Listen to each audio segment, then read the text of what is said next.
Welcome to my video discussion. We'll start out with question number 1. Chapter 7 opens up asking you to write about what it means to you to be the sex and gender that you are. How does your response echo or differ from themes and commentaries presented in the chapter? Personally, I feel very male. I do male things. I work out. I watch baseball, becoming a Spokane Indians fan. Love the Huskies and the Seahawks. But I also attend NA meetings, and with people from every gender characteristic spectrum you could possibly find. I even go to a meeting on occasion called Regardless Of, and while I was working at the NA booth at Pride weekend, I was told that the Regardless Of group accepted everyone, even straight people. You see, I live in a world where all the people I'm lucky enough to call my friends, acquaintances, and just hanging out with occasionally are the most transparent people on earth. We don't have the luxury of not being transparent with each other, even if it's just for that hour and a half meeting. As far as the text goes, I really liked Zena's description of herself on page 162. Female at the doctor, and everyday people think she's male. She doesn't feel that either one of those fit. She's attracted to both boys and girls.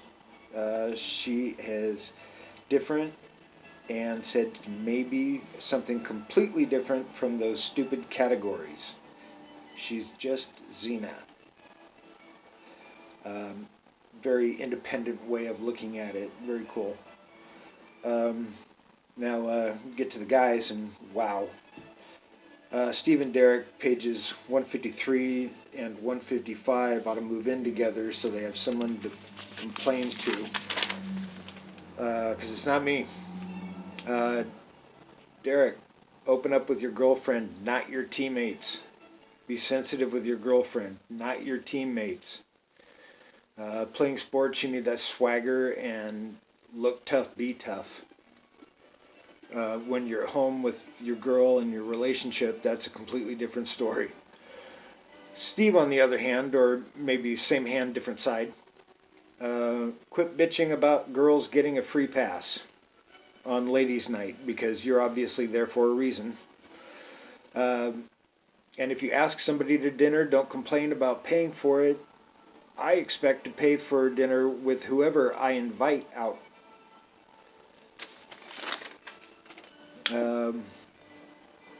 Question number 2, analyze your ego boundaries work in one particular relationship in your life.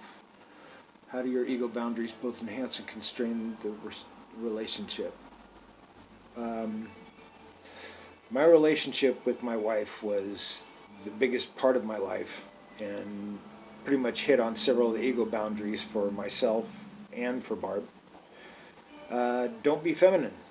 While I was expected to be tough in our relationship, I fell apart when my mom passed away, and Barb was right there for me, helping out, doing a bunch of stuff that had to get taken care of. Be successful.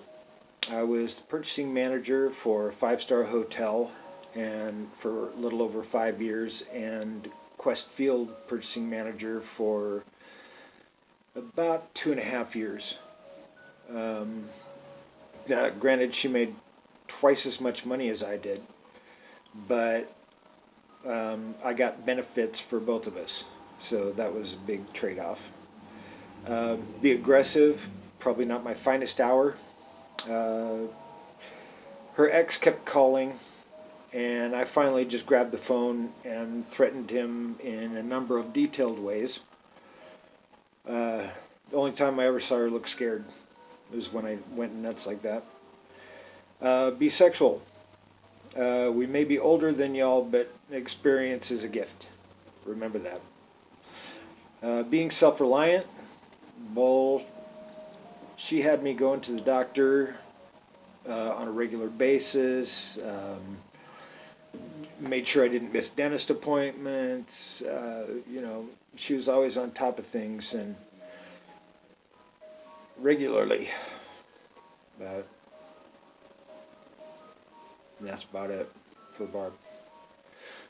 Anyway, look forward to hearing your responses.